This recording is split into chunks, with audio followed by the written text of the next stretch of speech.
today's episode of Myeloma Crowd Radio, a show that connects patients with myeloma researchers. I'm your host, Jenny Ahlstrom.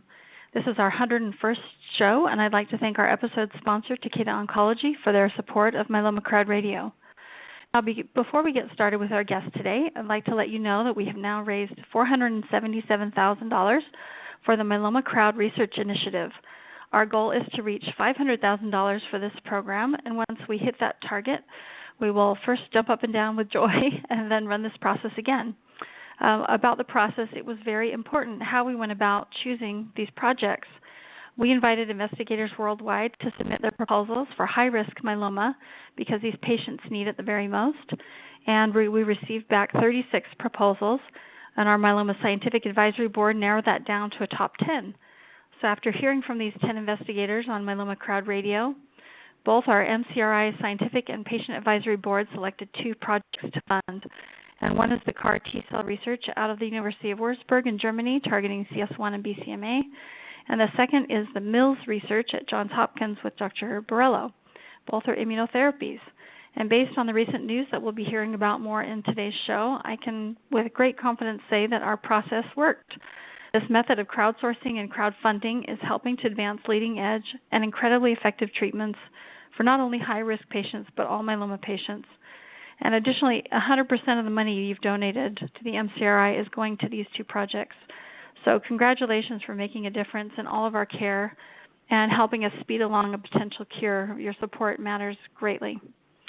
Now, recently, several major meetings were held, and our show today is with one of the myeloma greats, Dr. Sagar Lonial at the Winship Cancer Institute at Emory University. Dr. Lonial spoke both at the American Society of Clinical Oncology, or ASCO, meeting, as well as the European Hematology Association meeting, and has graciously joined us today to review the advancements, which are significant. I am so thrilled that he could join us today. So welcome, Dr. Lonial. Thank you so much for having me, and I think congratulations are due to you for all the great work you guys have done in terms of educating and now getting into the research business. It's amazing work for such a short time. Well, you're doing so many great things, so we're thrilled to just support what people like you are doing. It's amazing. So let me introduce you before we get started. Dr. Sagar Lonial is Chair and Chief Medical Officer of the Department of Hematology and Medical Oncology at the Emory School of Medicine at the Winship Cancer Institute.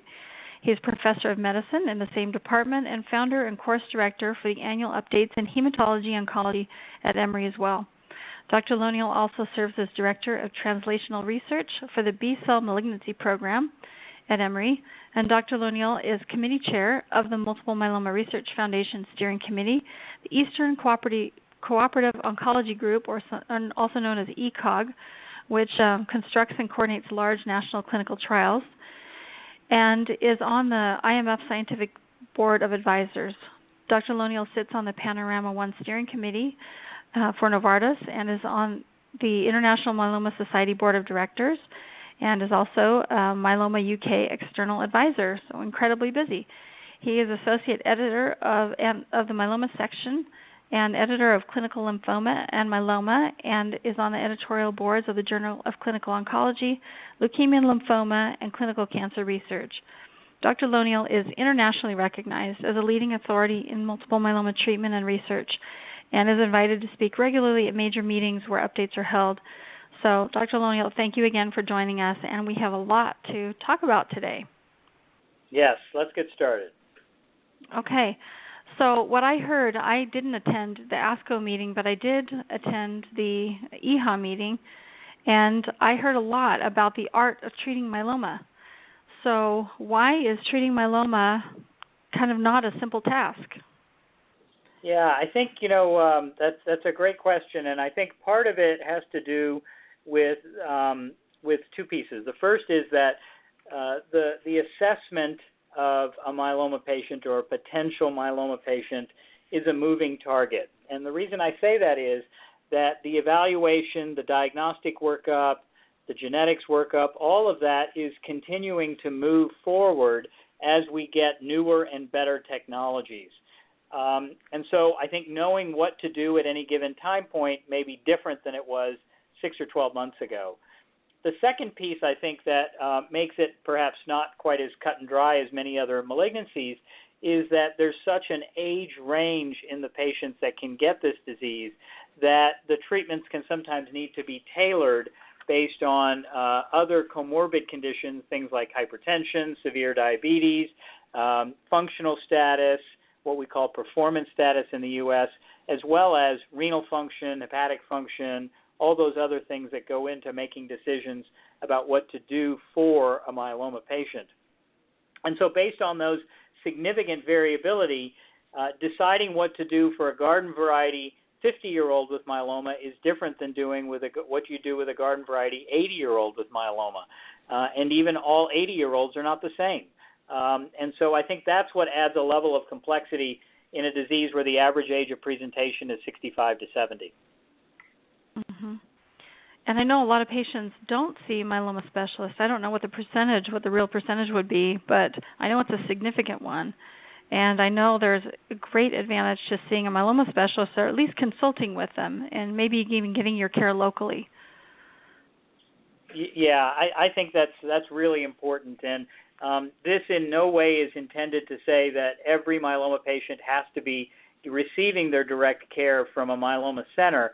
But, even something as simple as the staging system, I know that I still see notes from physicians where the Dury-Salmon staging system is quoted in the original diagnostic note, and we haven't used Dury-Salmon for over a decade now. ISS, which was the previous staging system, has now been replaced as of 18 months ago with RISS. And so I think that just keeping up with how to do this stuff in the modern era, I think really is important. And as something as simple as staging has changed, the treatments have changed even more dramatically, not just in terms of what am I going to do first, but as I tell most new patients that I meet, I have in my head a 5-year and a 10-year plan for what I plan to do for that individual patient. And I may only show or describe certain parts of that 5 or 10-year plan, but you need to have that 5 or 10-year plan because myeloma patients are living for a really long time. And it's not just about, can I get this drug to work now, and then I'll think about tomorrow. You really have to think about tomorrow today. Well, I totally agree with that because I think what's done up front really is critical for the patient. So when you say you're having a 5 to 10-year plan for these patients, what you're doing is you're looking ahead at what potentially could work effectively or what could go wrong, and making sure they have the most durable outcomes based on what you're doing at the very beginning. And what you said about not just the staging, but I think also the testing, because I know a lot of patients will go to a myeloma or a doctor, a general oncologist, and the testing has changed so much, so they may not be running the right type of testing up front. So I just think this is an important point for patients to understand. That's really critical for them to be seen and diagnosed by a myeloma specialist. Yeah, and even if you, and just to speak to the testing point, there's a lot of controversy over whether FISH or sequencing or gene expression profiling should be done on patients at diagnosis. And that's not a debate that I think we're going to settle certainly at this moment right now. But even something as commonly performed as FISH testing on a bone marrow can be done in a number of different ways, only 1 or 2 of which will actually give you usable results. And I'm constantly surprised by how often I see FISH results done at a lab that does not select out just the plasma cells. And so you end up potentially getting a false negative result, thinking I've got standard risk disease because my FISH testing was negative. Well, not if the FISH testing wasn't done on myeloma cells. And so something as simple and subtle as that can make a big impact on how patients are maintained and what their approach to long-term outcomes are. Mm-hmm. And maybe even not the right probes being run. From what I understand about the FISH test is that you get what you test for.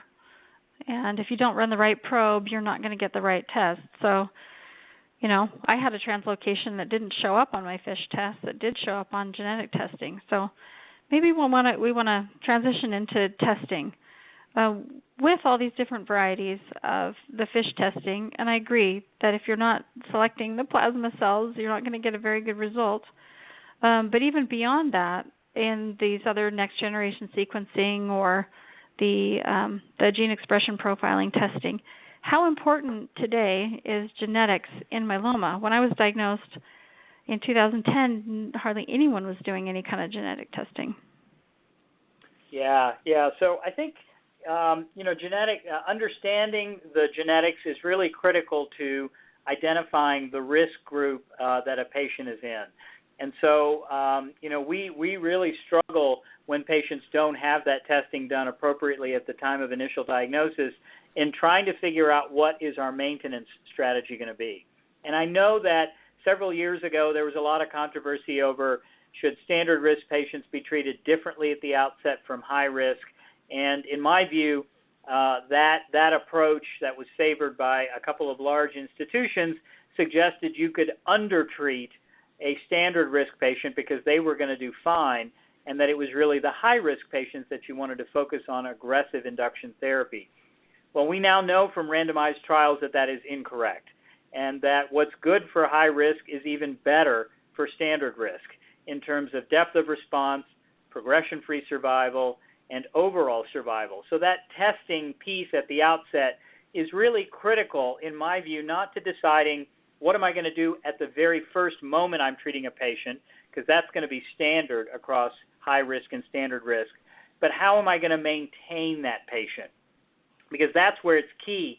High-risk patients need much more aggressive and more intensive maintenance therapy, whereas standard risk patients, if they've achieved a good response, can probably get away with less intensive maintenance therapy. That's an amazing point, and I think patients need to understand that. And I think a lot of patients don't even know that if they have started treatment and they no longer have some myeloma cells, then that information is lost. So what you're saying about doing something from the get-go and doing the right testing and the appropriate testing on the right type of cells is critical. Yeah, absolutely, because if you don't have it at diagnosis, the next time you're going to get it is going to be in relapse, and you want to head that off if you can. So you're right. I think you do need to know it early on. Mm-hmm. So with the FISH test and now the next generation sequencing kind of being used in some clinical trials and the gene expression profiling, what do you suggest at your facility? What do you typically do for patients? Yeah, so I think at our place we are continuing to do, for routine clinical care, we're continuing to do a FISH panel that's got about 10 or 12 different probes in it, so we're able to get pretty comprehensive data, and it's done on sorted plasma cells.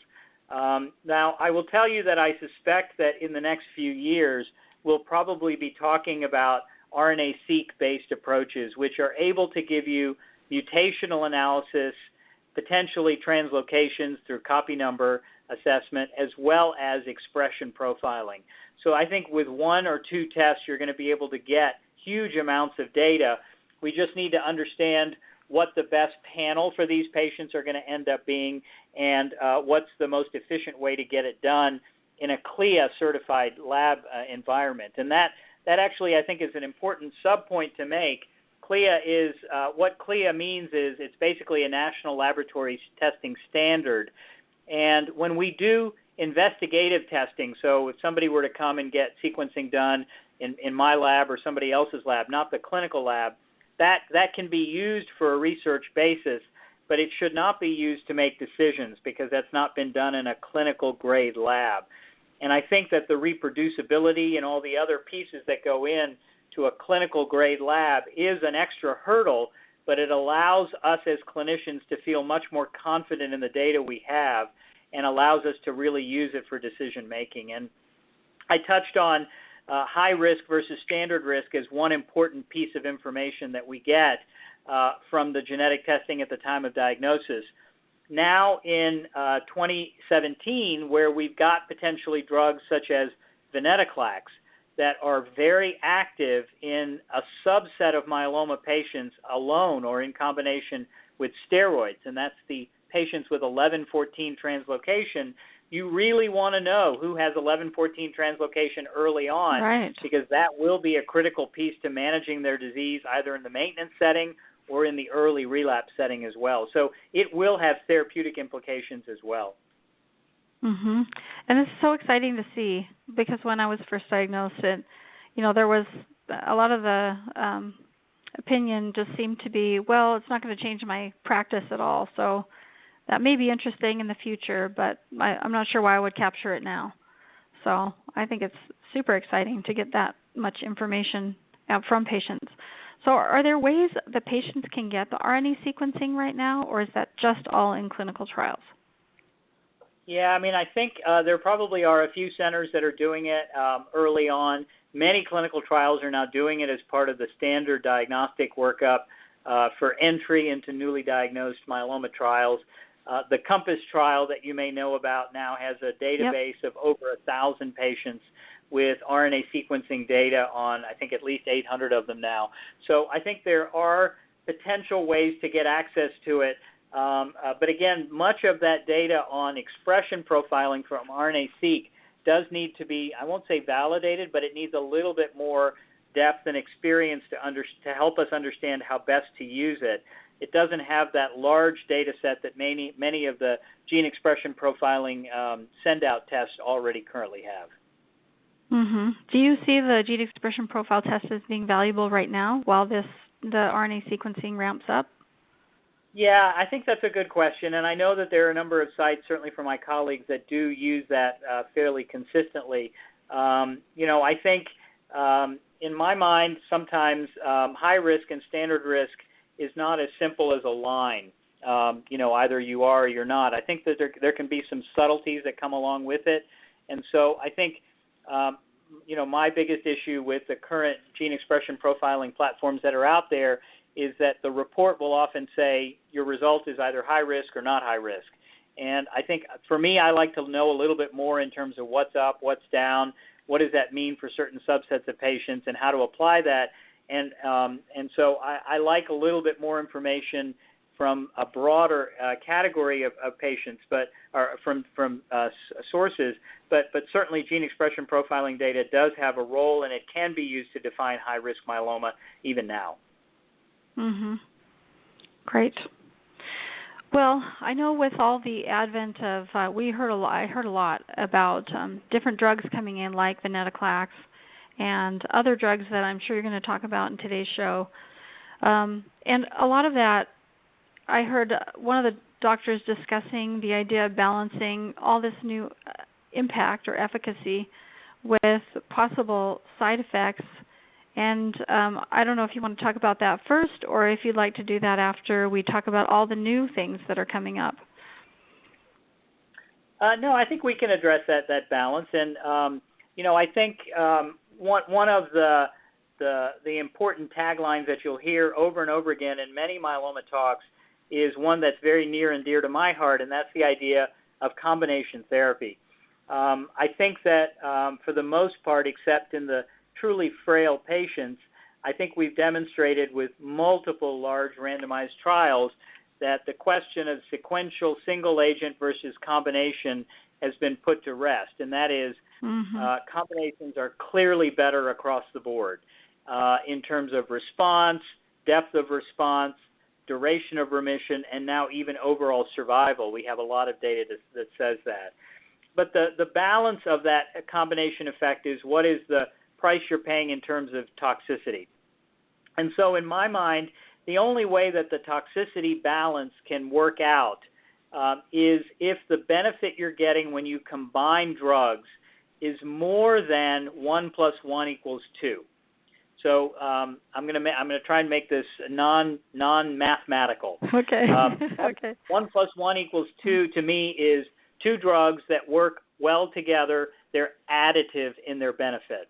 So if you give drug X and then you follow it by drug Y, you'll probably get the same result in the long term because they're not synergistic. They're additive in their benefit. The combinations we look for in myeloma are actually synergistic combinations. So we're looking for 1 + 1 = 5. And when you get 1 + 1 = 5, when you put IMiDs and proteasome inhibitors together, or you put IMiDs and monoclonal antibodies together, what you end up getting is not just additive benefit, but synergistic benefit. And that in that situation, the benefit on the clinical side outweighs the toxicity because the toxicity is at most additive as well. And so I think that's really what we need to be striving for in myeloma and in other diseases as well. And that's where the science comes into play because the preclinical science, the lab work, can give us clues about what combinations are going to be synergistic versus what combinations are just going to be additive. And I think certainly at our center, we focus a lot on the synergistic combinations. Okay, that's a great way to answer that question. Well, let's talk about some of those therapies. I know that some of the talks were organized around the patient group, and some were just organized around the new stuff. And I know you spoke at one of those about emerging therapies. So maybe we want to start with that because a lot of exciting data came out of ASCO and was talked about at that European meeting. Yeah. So, I think as you begin to talk about emerging therapies, there are a couple of targets that I think have a fair amount of interest in them. And probably the one that every patient I saw in clinic yesterday asked me about was about the CAR T-cell data. And we now have at least 3 different sets of CAR T-cell data in myeloma that focus on what I would argue is probably the best target in myeloma, and that's BCMA. And I know that everybody's out there saying to me, well, DARA targets CD38, and DARA is really good. Why are you saying BCMA is the best target? And the reason I think BCMA, particularly for something like a CAR T-cell, is such a great target is that it is almost exclusively expressed on plasma cells, whereas many other targets that we use or look at in CAR T-cells or other antibodies may have expression on other tissues. And when you're looking at the off-target effects or the on-target, off-target effects of a given immune therapy, you want to keep that as tight as you can on the tumor cell itself. And I think BCMA probably is one of the best potential targets in that aspect. We saw data at both ASCO and EHA talking about either updates of data or new sets of data from a couple of different groups now. We've seen data from the Bluebird group, the Novartis Penn group, as well as the Chinese group on BCMA as a target. And if you were to add up in aggregate all the patients who were treated with the BCMA CAR T-cell from those 3 trials, it would still be less than 100. And so I think it's important to put those numbers in some perspective. There are thousands of patients around the country and around the world that are either trying to get on or on waiting lists or are on screening lists for trials of this type. And yet we've only seen data on less than 100. And what that tells me is that the proof of principle of this technology is very good. The response rates are incredibly high. Some patients are achieving MRD negative complete remission, and some of those remissions appear to be quite durable. But we haven't really compared it apples to apples like we have every other treatment that we have, meaning I've got a patient in the clinic that has relapsed disease. Can I pull something out in the next 2 weeks and treat them successfully with that treatment approach? Because CAR T-cells take a little bit of time to manufacture. Not everybody can potentially have CAR T-cells made from their product, and not everybody can wait the amount of time you have to wait potentially to be able to get access to that CAR T-cell product as well. So there are a lot of variables that I think we need more data on to fully understand it, but there's no question it's an incredibly exciting data set, and whether one of the companies is going to be better than the others is hard to know, but more is always better because with more you have more choice, and you hopefully get a little bit of competition in there, and competition is always good. And I think we will see a place for this technology in the near future. Oh, I think what's happening is just totally incredible. So what do you think is the timeline for expanded numbers of patients in these studies? I have a lot of friends that I know are trying to get into these studies, and so I know the numbers are low, and you want to be cautious in things. You want to make sure everything is safe. But how fast do you see these studies opening? Because you're on the ECOG board, and I know you're working with Novartis and other companies, and you have your finger on the pulse of all this. So what, in your mind, what will happen as far as expansion? Yeah, I mean, I think you're going to see trial access begin to open in the next few months as the 3 that we've already talked about, as well as a potential 2 more may begin to open up BCMA programs in the context of CAR T cells for myeloma. But many of those trials are still going to be relatively small. The number of patients treated will grow. There's no question, and I think we'll get corroboration of the early data we've already seen that looks so good. But I think it will be a while before you're going to have thousands of patients treated with BCMA CAR T cells, because there just is some limitations in terms of how many products you can make at any given time. And this same technology is being used for ALL, diffuse large B-cell lymphoma, and other diseases, CLL as well, where CAR T-cell technology is clearly very important and very active. So I don't think it's going to be something that within 6 months you're going to be able to walk down to your neighborhood oncology office and get it. And I don't know that it'll ever be that easy. My suspicion is it'll probably be something that's offered at specialized centers that are used to dealing with cellular therapy. For the most part, that'll probably be bone marrow transplant programs.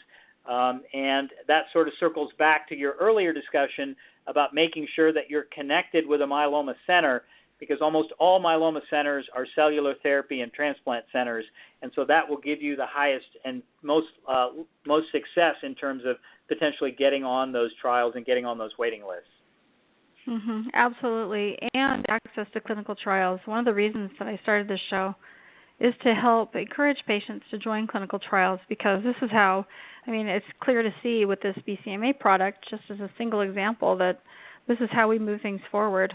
So if we want things to get to the clinic faster, I think this is an important idea, to go to transplant centers, go to myeloma academic centers that are actually performing the research as well.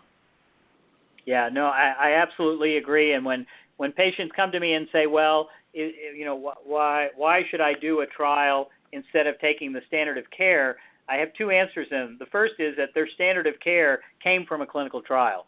And so we won't ever advance the field if we don't do it. The second is every patient in every phase of their disease should think about a trial as a potential solution for them, because, again, that's how we move the field forward. And, not every trial is going to work. That's true.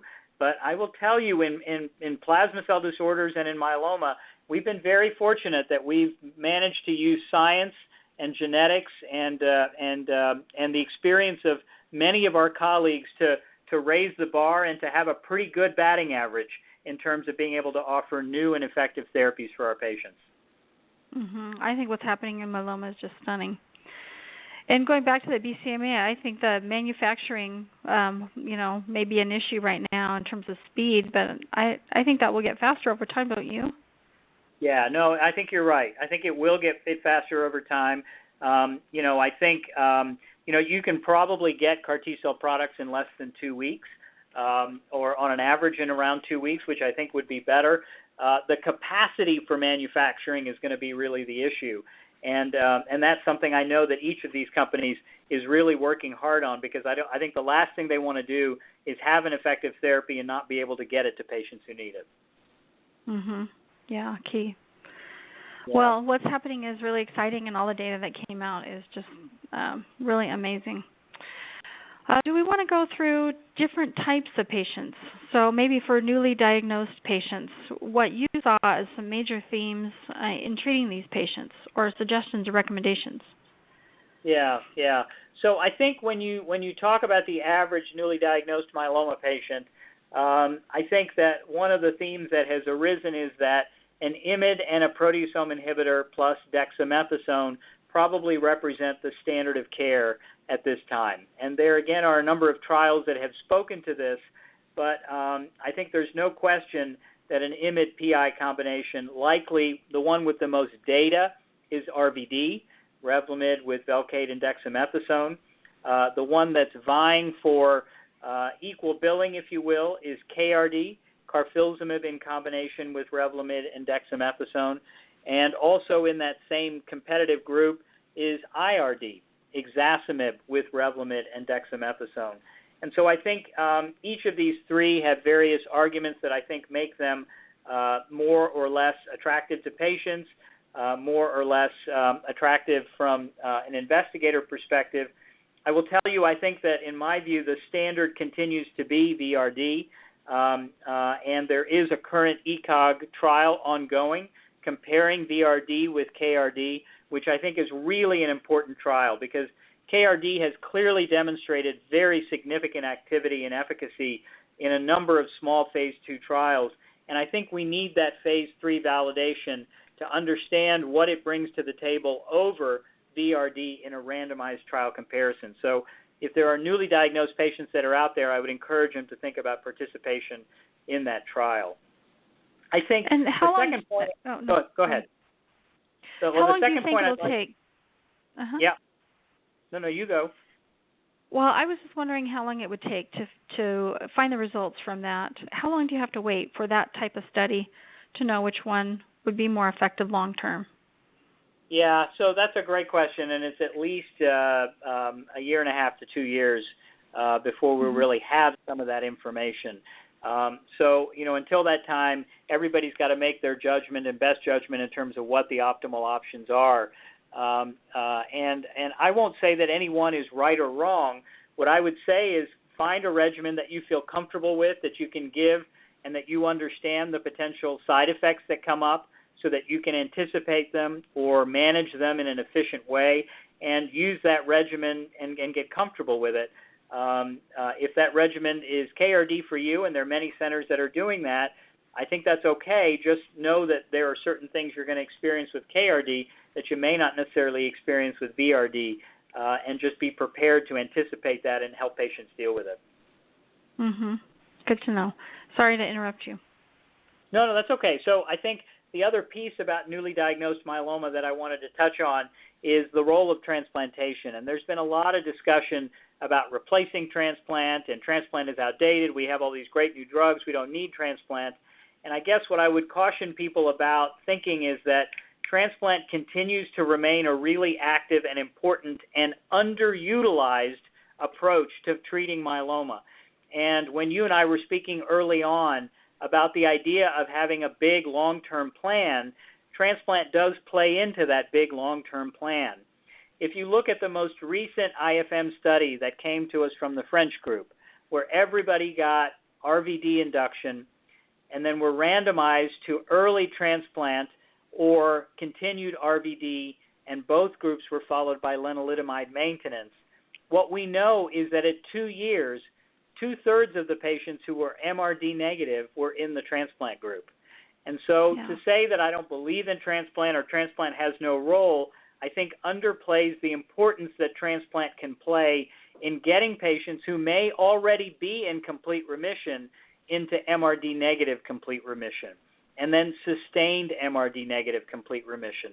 And this is really important because I think that gives us the best chance of long-term remission, and it also gives us the best chance to put patients in what I would call the cure fraction of myeloma.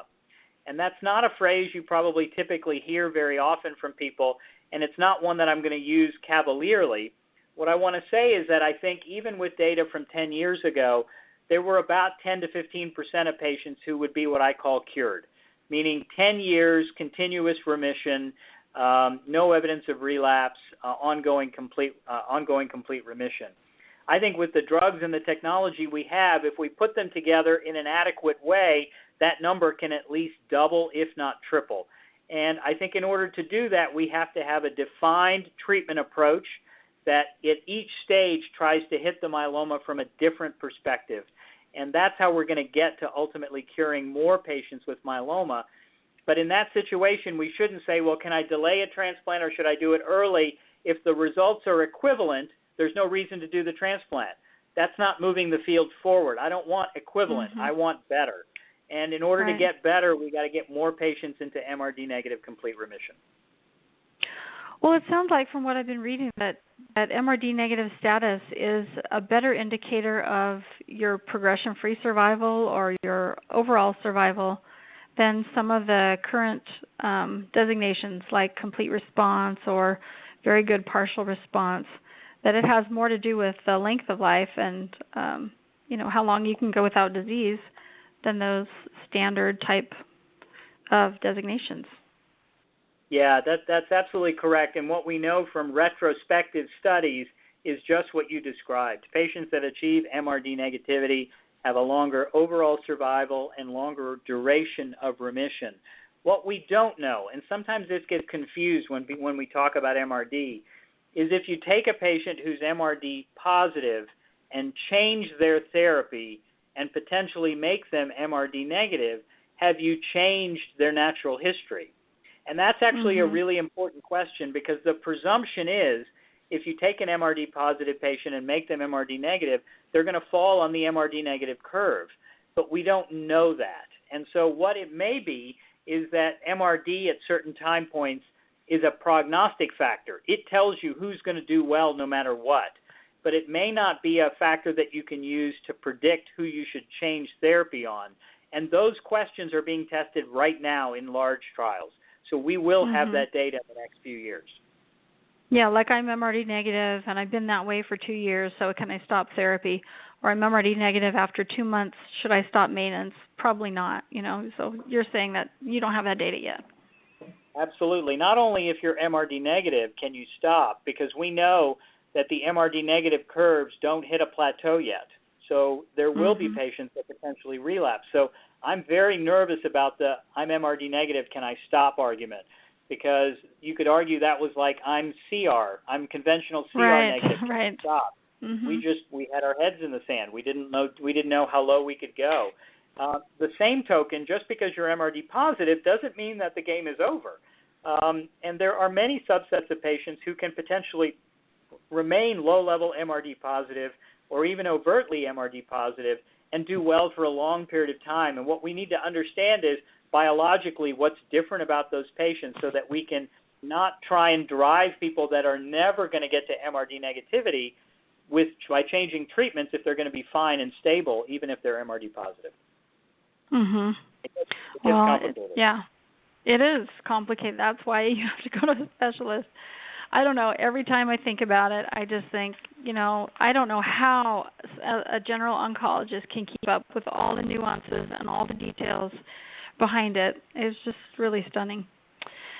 So for newly diagnosed, transplant is still important up front. And I've seen some clinical trials also now using, what I heard you say is triplets are better than doublets are kind of out the window now in terms of induction therapy, it sounds like, because you're putting those three together. So how about clinical trials using quad-type therapies? Yeah, we saw some data at ASCO and at EHA combining daratumumab with KRD, combining elotuzumab with RVD, and I think this, to me, really looks like the next big wave of induction therapy. We tried for a number of years to go to quads when we had IMiDs and PIs as our major backbones of therapy. And the problem was that the fourth drug we were adding in was a conventional chemotherapy drug like Cytoxan or cyclophosphamide. And when you add in the fourth drug and it has a lot of baggage in terms of adverse events, that's where the toxicity that you mentioned earlier on really begins to balloon out, because now you've got three drugs, each with or four, depending upon how you put the dex in, that each has their own concomitant set of side effects, and they really do start to add up and steamroll over a period of time. What the antibodies bring to the table is a new mechanism, a novel mechanism, without a lot of the adverse event baggage that many other fourth drugs brought to the mix. And so, as you know, when you bring in a monoclonal antibody, the most common adverse event you see is infusion reactions with the first few doses. And that's pretty much it. You may see a little bit of attenuation of a neutropenia, perhaps, with daratumumab and the IMiDs, but that is something that's relatively easily managed, particularly by hematologists, because that's what we do. But that is nothing compared to the toxicity of adding in Cytoxan or other chemotherapy drugs as the fourth drug.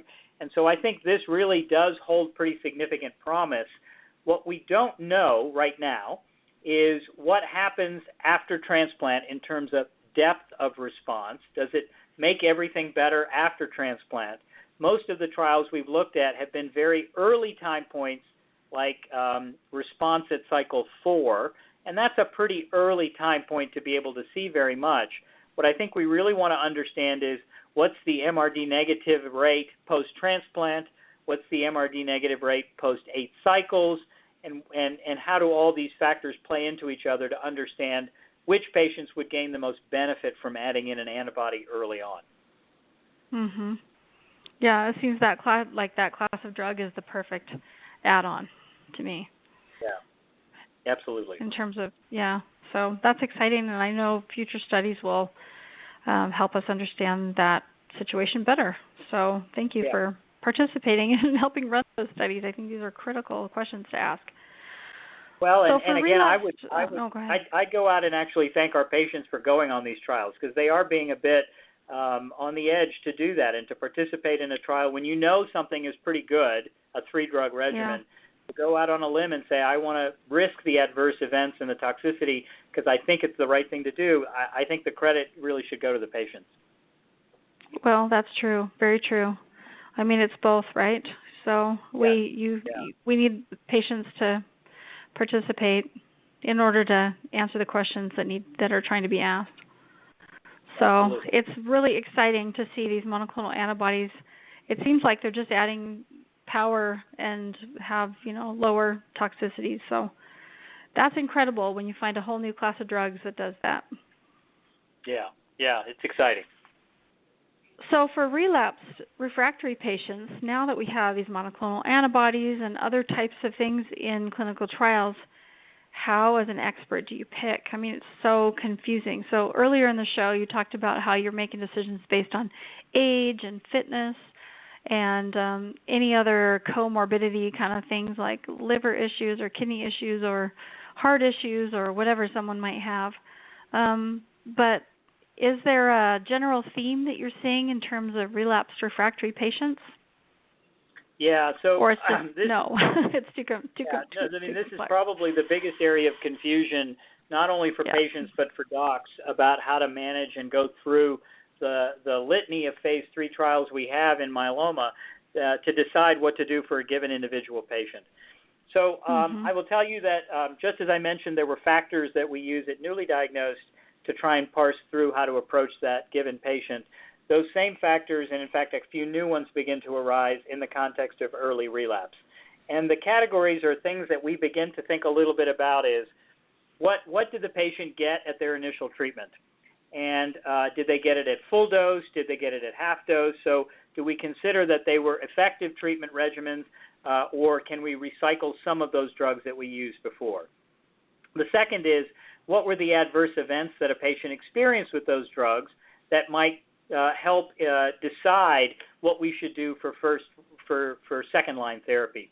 For instance, if a patient did get pretty significant neuropathy with early therapy, we might want to try and go away from drugs that would give neuropathy in the setting of first relapse. By the same token, if a patient had very sensitive blood counts to the use of IMiDs, that might sway you away from potentially using an IMiD in the context of first relapse.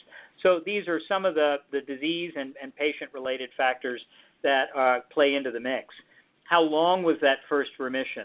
Was that a 6-year first remission, or was that a 6-month first remission? Patients with shorter durations of remission, particularly less than a year, are by definition high risk, and so you might want to think about a different strategy for that patient.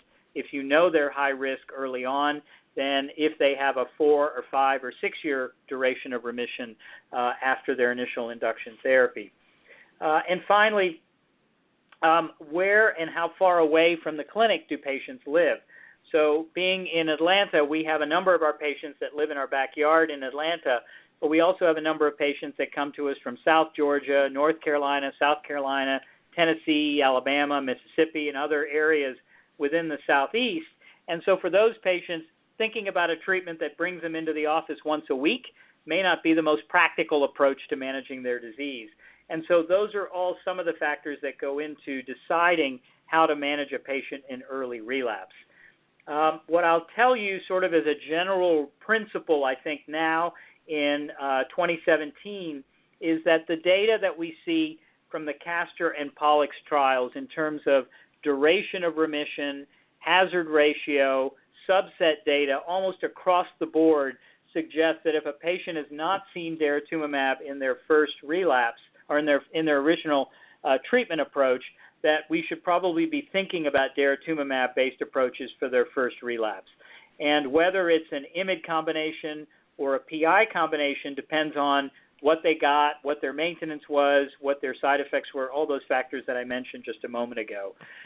That's certainly the way we approach it at our center, that we try and expose patients to DARA in the first relapse setting with a partner that they may not have seen before based on their previous therapy. Okay, and I was reading something too about, so if you haven't used DARA before, then add it. I was reading something too about talking about, because some daratumumab patients relapse and they, I guess, lose the CD38 signal on their cells. And I was reading somewhere that the HDAC inhibitors might actually boost that CD38 signal. Have you heard about that? Or there's a paper out of the group in Germany that suggests that panobinostat and other HDAC inhibitors may upregulate CD38. We've looked at that same data in our own lab in patient samples and cell lines. There is a modest increase in CD38 expression. Whether that translates into resensitization, we don't know. But what's really actually even more powerful at impacting CD38 expression is actually data from the Dutch group. And what they found was that on the gene for CD38, there's a binding site for something called ATRA. And ATRA is all-trans-retinoic acid. And ATRA is a drug that's used in a certain kind of leukemia called APL, or acute promyelocytic leukemia, where they are incredibly sensitive to that basically vitamin. ATRA is basically vitamin A in a different form. And so that is being tested in a trial in Germany to increase in the Netherlands to increase sensitivity to daratumumab. There's suggestions that in patients who become resistant, adding in ATRA or vitamin A may actually offer some benefit. We actually use a lot of vitamin A in our center based on some of this data. Again, it's very soft. At least the vitamin A stuff from our group is a small set of data that we've not published yet, but the ATRA data is out there and published and looks very, very encouraging, at least from a preclinical perspective. That's so interesting. Okay, well, we'll do some more research on that and share it with patients. That's really exciting to be able to upregulate that, I guess. Yeah. Or make it come back if it loses the signal, right? Yeah, absolutely. So other strategies for relapsed refractory patients besides adding the monoclonal antibody might be some of the targeted therapies, and you talked about venetoclax earlier. Yes, yeah. So I think in terms of other potential therapies, obviously carfilzomib is one that we haven't talked a lot about. There's clear data from the ASPIRE trial looking at carfilzomib with lenalidomide and dexamethasone, or high-dose carfilzomib from the ENDEAVOR trial that demonstrate not just longer remissions than their comparator arms, but actually improvement in overall survival. And these data, I think, are really important and suggest that carfilzomib should be an important part of how we manage patients in the relapse setting as a second-generation, probably more potent proteasome inhibitor than Velcade. Venetoclax is another drug, as you were mentioning, that I think is really very exciting and very active. And I think it's exciting for a couple of reasons. First is that it's a new mechanism in myeloma. And we're always looking for new mechanisms because IMiDs and proteasome inhibitors are great, but if we can get new targets and new approaches, I think it'll really help us put a larger number of patients into long-term remission. And what we know about venetoclax is that it appears to have pretty significant activity in a subset of patients that have a translocation called 11-14 translocation. And that's where a piece of chromosome 11 breaks off and trades place with a piece of chromosome 14 that then results in this abnormal fusion protein. And our group and others are working on why venetoclax seems to work so well in the 11-14 translocation. But alone, it looks like 40% of 11-14s will respond. And with dexamethasone, it looks like over 50% of patients will respond to venetoclax plus dex if they're 11-14 positive. There was data presented at ASCO and EHA looking at venetoclax in combination with Velcade. And what they suggested from that data was that the response rate was much higher when it was combined with Velcade, and that it seemed to work even in patients who were not 1114 translocation positive, which would be really exciting data if we could broaden the use of venetoclax to a larger patient population by coupling with a drug like Velcade or potentially carfilzomib or even ixazomib. And that's a work in progress, but certainly a very exciting approach from a targeted therapy treatment approach for venetoclax and dexamethasone. Right. How exciting. That's wonderful. Well, we're getting close to the end of our time, and I know we have a lot still to talk about, plus some caller questions. So maybe I'll ask you to touch on things for elderly myeloma patients just briefly, and then let's finish up talking about high risk, and then I'll open it up just to see if anyone has any questions. And I know I'm just being very cautious of your time because I know you have other things planned. So optimal ideas for elderly or more frail patients? Yeah. So the theme that you probably have heard from me over the last 40 minutes or so is the idea about the importance of combination therapies. And the truly elderly, frail patient is the one group where I would make an exception to that concept. And that is because the truly frail elderly patient may not be able to tolerate some of those adverse events or toxicities that come part and parcel with full-dose combination therapy. And so the one group that I might think about sequential therapies would probably be the older, frailer patient. Now, I don't use age as the measure here. I actually use functional status as the measure. And I actually saw a couple of new patients in the last day or two who were in their mid to upper 70s, both of whom were not discussed, a transplant was not discussed as part of their initial therapy. And I brought it up when I saw them in the context of early relapse, saying, we should really think about this because you're well enough and fit enough to get through this process, and why throw away a treatment that could offer you pretty significant benefit? And so I think transplant is important even for older patients, but those are not the truly frail ones. The truly frail ones tend to have not as good performance status no matter what their age is, or their patients over the age of 80. And in those patients, I think you have to be very, very cautious. And one theme I did hear about that is if you're going to sequence things, and one other study talked about, should I alternate things or should I just put them in order and sequence them? It sounded like it didn't matter. That's a hard one to really address. There's one trial from the Spanish group that would give alternating cycles, so A and B, A and B, A and B. And that looked to be similarly effective to 6 months of A followed by 6 months of B. And so I think it's a matter of what you can do, and sometimes those really complicated regimens are harder for older patients, so you really got to think again about what's the optimal way to deliver therapy in a patient population where travel, coming back and forth, access, those all may not be equal. And so figuring out what's best for your individual patient might be the right way to go. Right. Okay, great suggestions. Okay, let's end on high risk. I know you talked a little bit earlier about high risk, that you need to know if you're high risk because it's going to change your maintenance plan. But what other things should high-risk patients consider, and what are you hearing? Yeah, so I think the first is that high-risk patients should, again, get IMiDs and PIs together. So whether it's bortezomib or carfilzomib with lenalidomide, that's probably going to be the optimal induction therapy for those patients.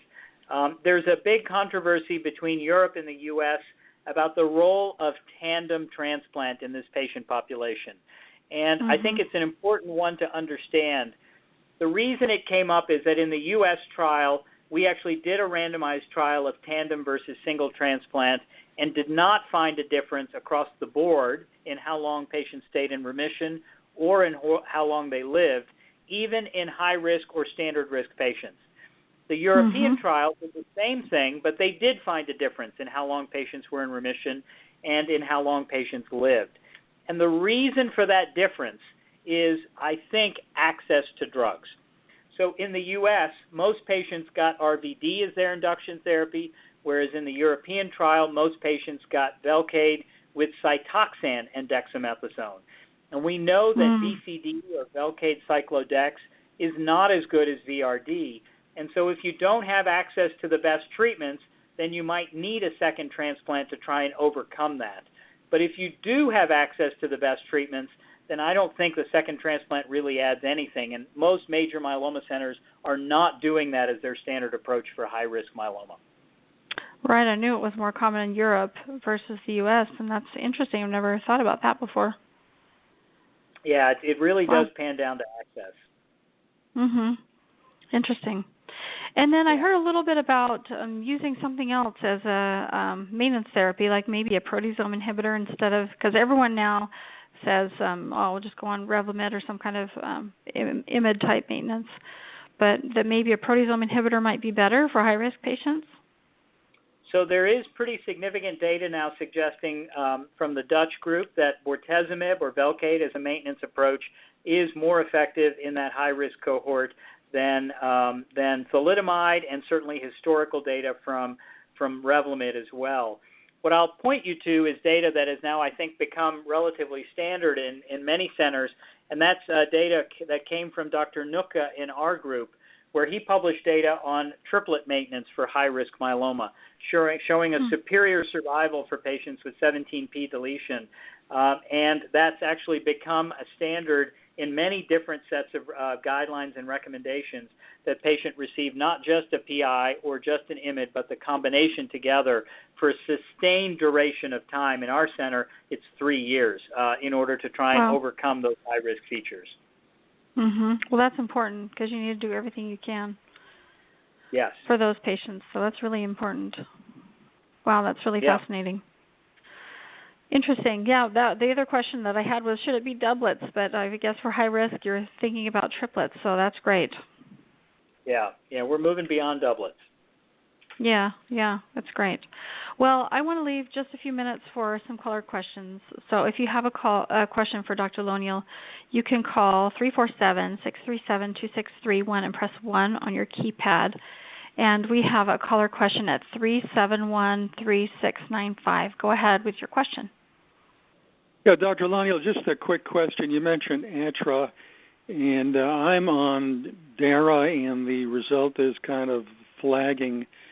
Is there any way I can give myself enough oral vitamin A to get the equivalent sensitization? Yeah, that's a great question, and I can tell you what we recommend. And again, I'm going to preface this by saying there's not a lot of clinical data out there, so we're sort of flying by the seat of our pants here. So I don't want anybody to think that this is a high-level evidence-based recommendation. But what we end up recommending is that patients take 8,000 units of vitamin A for about a week. And then what we worry about is long-term vitamin A toxicity because it is a fat-soluble vitamin. And so after a week, we then recommend going down to a regular multivitamin that has vitamin A in it. Those are easy to find. But I think that certainly would be one approach that we would take, and I don't know that there's a downside to doing that. Got it. Thank you. Okay, great. Thanks for your question, and thanks for responding. Okay, our second caller question, 663-1227. Go ahead with your question. Hi.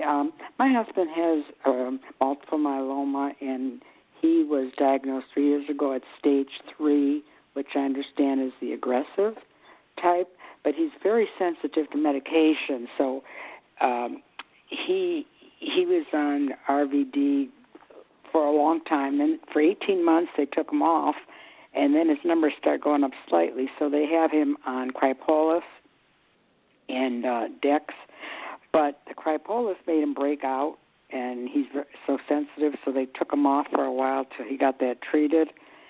But in the midst of starting the Cripolis, he got 2 plasmacytomas, one on the breast and one above the right eye.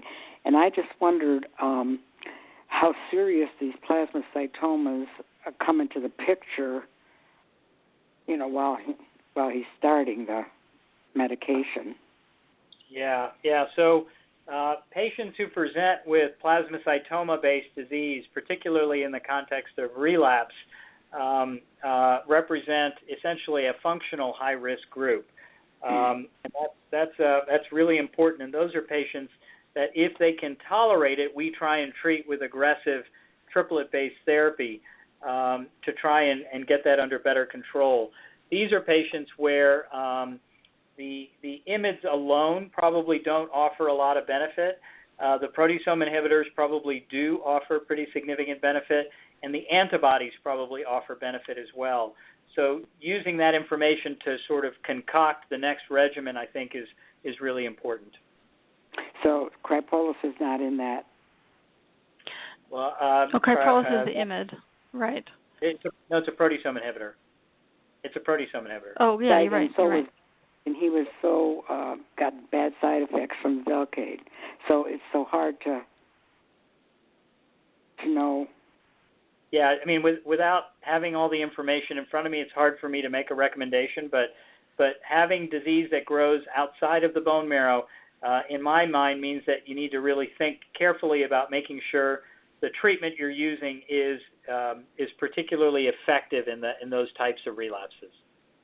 Now, and they're doing radiation for the plasmacytomas. Sure. Along with the chemo, that's fine. They're doing it together. Yeah, that's okay. That's okay. Okay, thank you so very much. Okay, thanks for your question. Okay, our final and last question, 310-5598. Go ahead with your question. Hi, Dr. Lonial. So I have a quick question. If stem cell transplant is so key for newly diagnosed patients, why is it underutilized, and what can be done to increase its use? So I think that the reason it's underutilized is that patients have, or their doctors have an idea about transplant from 20 years ago. And 20 years ago, an autotransplant was likely in large part obtained from the bone marrow instead of the blood now. And the toxicities of a transplant were pretty significant. And when I talk about a transplant in a myeloma patient, it's really just one drug. It's melphalan. It's fairly well tolerated. Patients don't spend more than a couple of weeks in the hospital if it's a hospital-based transplant program, and it's tolerated much better than every other kind of transplant across the board. And so I think education around the morbidity associated with a transplant, the mortality at our center, the mortality is less than 1%. We do over 220 transplants a year for myeloma. So I think just getting more information out there about it would be a key part of getting more patients who are eligible to go through the transplant. Great. Okay, thank you so much. Okay, thanks for your question. Yeah, I think it's important. Again, the Myeloma Academic Center is really critical and key. If they have a lot of expertise in the bone marrow transplant area, they're going to feel pretty comfortable with that recommendation if that's appropriate for you personally, I think, as a patient.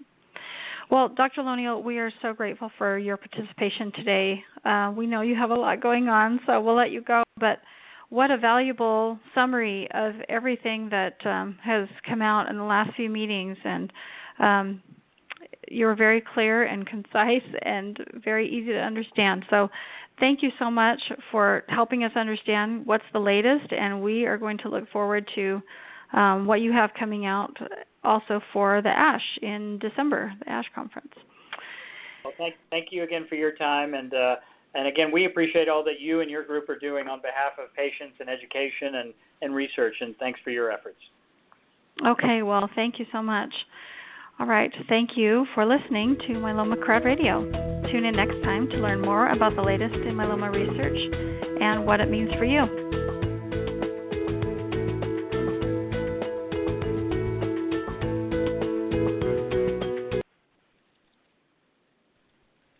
Hello, it is Ryan, and we could all use an extra bright spot in our day, couldn't we? Just to make up for things like sitting in traffic, doing the dishes, counting your steps, all the mundane stuff. That is why I'm such a big fan of Chumba Casino. Chumba Casino has all your favorite social casino-style games that you can play for free anytime, anywhere with daily bonuses. That should brighten your day a little. Actually, a lot. So sign up now at ChumbaCasino.com. That's ChumbaCasino.com. No purchase necessary. VGW Group. Void where prohibited by law. See terms and conditions. 18+.